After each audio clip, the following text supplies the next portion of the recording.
Allohimga hamd sanolarimiz bo'lsin. Rasuliga salovat salomlarimiz bo'lsin.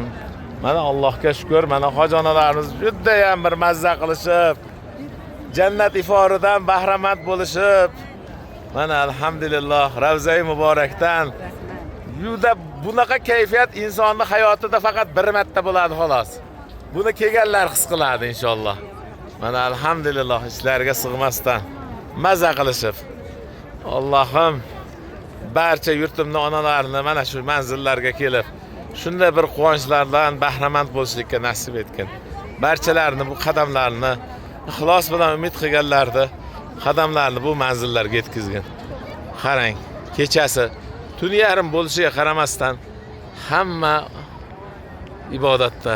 Alhamdulillah. Bu manzilda turib nafas olishlikning o'zi ibodat. Allohim barchani yetkazdirgin.